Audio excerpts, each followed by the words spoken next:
Good day to you. We are here at the Israel National Social Cohesion Summit of the ADL in Israel. We have here the chair of the Labor Party, Merav Michaeli. Thank you for joining us.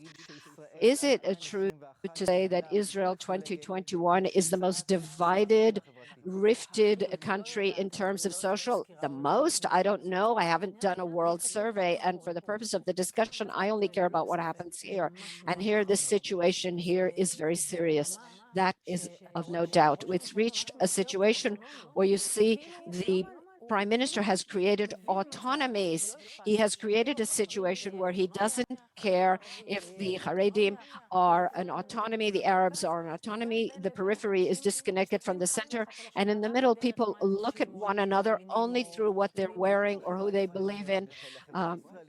What about Israeli society? Israeli society is a tribal society. We always look at one another as one tribe to another and not necessarily as tribes that love one another. It wasn't always that way, and there's no reason for it to continue in the way. It's not fated to be that way. You know, the state of Israel was a great success of the ingathering of the exiles. We had here an amazing enterprise of people who came from dozens of different countries and succeeded in creating one state, one society with a common goal and a common ethos. And this whole enterprise is in danger, really in danger. What do you mean that it's in danger? What is the meaning of that danger? The danger is that it will not be possible over time if we don't have one society. I don't know if we'll be able to hold on to a state when there is that really the danger? There's a danger to the existence of the state of Israel as if it is a divided society and rifted so much. The necessary infrastructure for a single state is that all the citizens are partners to the goal and believe that all the others are partners to the goal. It's true, you can have disagreements about how to do it or about the priorities or giving different weight to different things. But if there is no agreement and consensus and general belief that everyone wants the best for the state and want to be partners to that state, then it can't hold on. So the ADL in Israel conducted a special survey in advance of this summit. And I'd like to read 90% of the respondents said that the political leadership is the factor that contributes most to the division, and then the media, traditional and new media, and third place are the rabbis and the religious establishment with 74%. What's your opinion of that? The public is clever and the public is right. That's the problem. In every society, there is no complete harmony. There are disagreements and there are always cracks. Leadership, good leadership, the leadership that we want to see, finds the way to mend those rifts and cracks and to heal those rifts and to bring some kind of common good. But leadership that is populist and cares only about itself, I didn't say only the prime minister. 90% of the public, 90% said that the political leadership is responsible. You said Netanyahu. I didn't say Netanyahu. I see it generally. We see it in other places in the world, not only in Israel. Leadership that only cares about itself and how to preserve its own power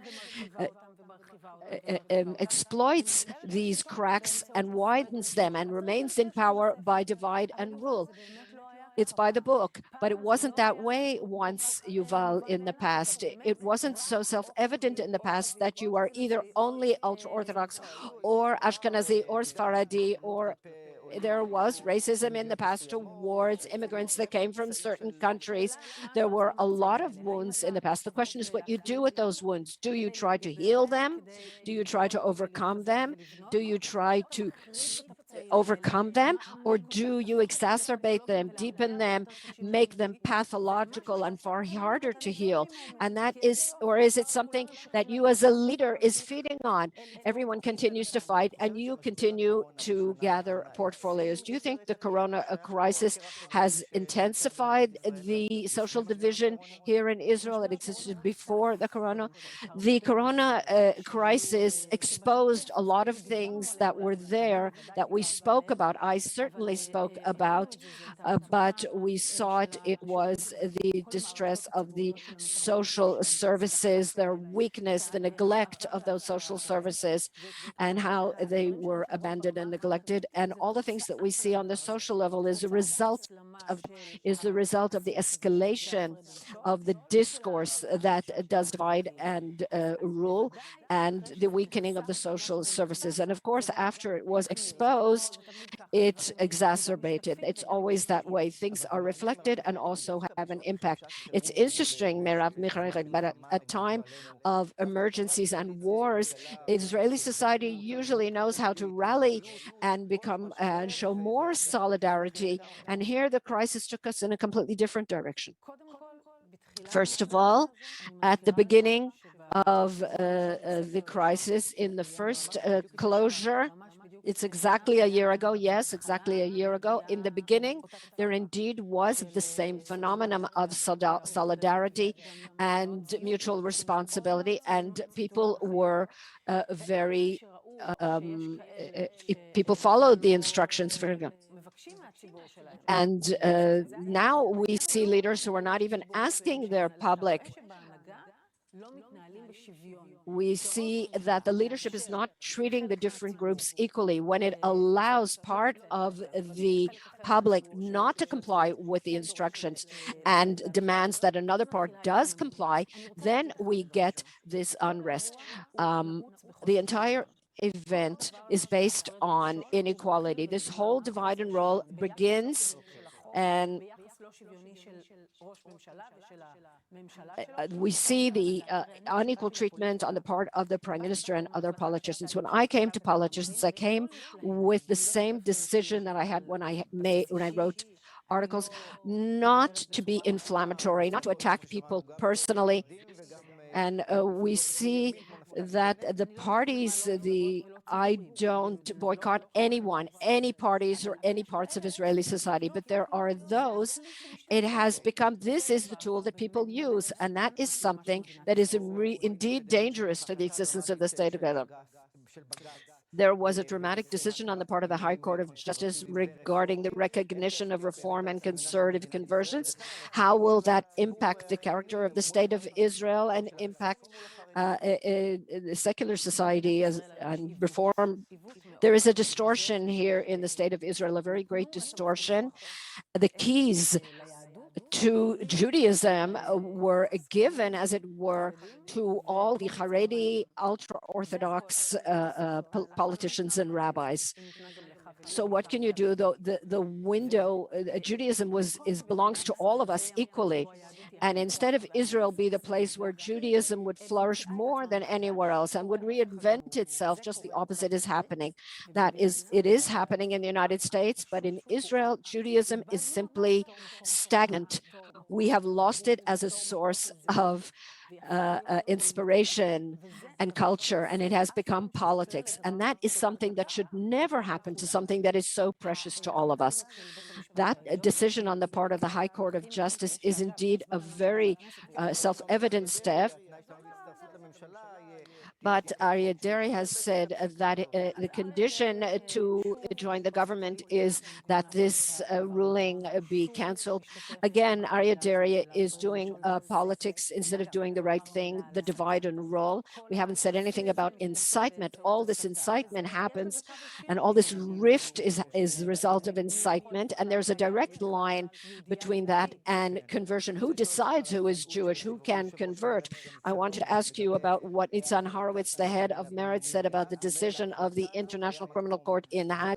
He said that it was the right decision. Is that your position too? I said very clearly, it is a very, very problematic decision. It is biased. The problem is that this decision would never have been made if Netanyahu had not boycotted the Hague Court and enabled us to present our position there previously, that the court doesn't have the authority to make that decision. The problem is that Netanyahu is bringing on us the political and diplomatic tsunami that he mocked, and here it is before us. The situation is much worse than it could have been. Are you saying that it is a political decision?